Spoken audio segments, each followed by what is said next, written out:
19वीं सदी के पूर्वार्ध से ही समूचे यूरोप की राजनीति और अर्थव्यवस्था करवट बदलने को बेकरार थी।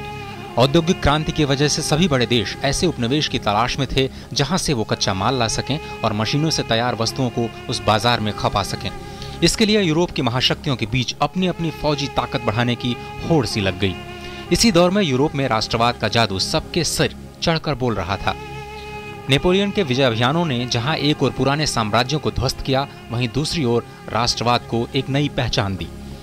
वहीं दूसरी ओर प्रशा में बिस्मार्क के सत्ता संभालते ही यूरोप में नए तरह के कूटनीतिक युग की शुरुआत हुई। उसने जर्मनी का एकीकरण करके उसे यूरोप का एक प्रमुख शक्ति केंद्र बना दिया। जर्मनी की बढ़ती समुद्री ताकत से इंग्लैंड के एकाधिकार को चुनौती मिलने लगी थी। पूंजीवाद और राष्ट्रवाद एक दूसरे के लिए खाद और पानी का काम कर रहे थे।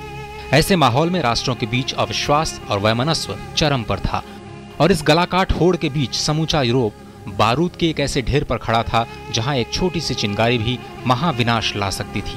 28 जून 1914 इतिहास के पन्नों पर दर्ज इस तारीख को घटी एक घटना ने उस चिंगारी का काम किया जिसने प्रथम विश्व युद्ध को जन्म दे दिया। इस दिन एक सर्बियाई चरमपंथी ने सेराजेवो में ऑस्ट्रियाई सिंहासन के उत्तराधिकारी ऑक्यूट फर्डिनेंड और उसकी पत्नी की हत्या कर दी। इस घटना के ठीक एक महीने बाद 28 जुलाई 1914 को ऑस्ट्रिया ने सर्बिया पर हमला कर दिया और इस तरह से शुरुआत हुई प्रथम विश्व युद्ध की।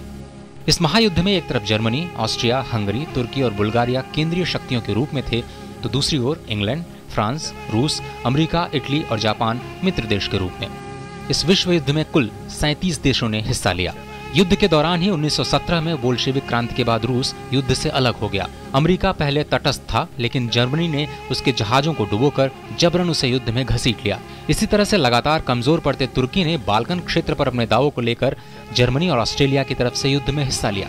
जापान भी ऑस्ट्रिया और जर्मनी के खिलाफ मैदान जंग में कूद पड़े। धीरे धीरे पूरा यूरोप ही नहीं, उसके उपनिवेश भी युद्ध में उलझते चले गए। इस महायुद्ध में कई लड़ाइयां हुई, जिसमें से सोम का युद्ध सबसे अहम है। यहाँ एक ही दिन में तकरीबन 60,000 ब्रिटिश सैनिकों को युद्ध भूमि में अपनी जान गंवानी पड़ी। ज्ञात इतिहास में पहली बार इस महायुद्ध में बड़े पैमाने पर रासायनिक हथियारों का भी इस्तेमाल किया गया। जब यह महायुद्ध शुरू हुआ उस वक्त भारत अंग्रेजी हुकूमत का गुलाम था। महायुद्ध में लाखों भारतीय सैनिकों ने हिस्सा लिया। मित्र देशों की तरफ से लड़ते हुए हजारों भारतीय सैनिक भी मारे गए और कई गंभीर रूप से घायल हुए।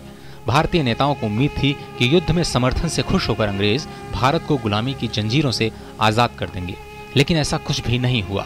एक अनुमान के मुताबिक प्रथम विश्व युद्ध में करीब 90 लाख सैनिकों को अपनी जान गंवानी पड़ी। जर्मनी, ऑस्ट्रिया, हंगरी और तुर्की के साम्राज्य के साथ रूस का साम्राज्य भी नष्ट हो गया। 4 साल तक चली विनाश की यह लीला जर्मनी की हार के साथ 11 नवंबर 1918 को जाकर समाप्त हुई। जर्मनी के राजा विलियम द्वितीय को भागना पड़ा और उसके बाद वहां गणतंत्र की स्थापना हुई।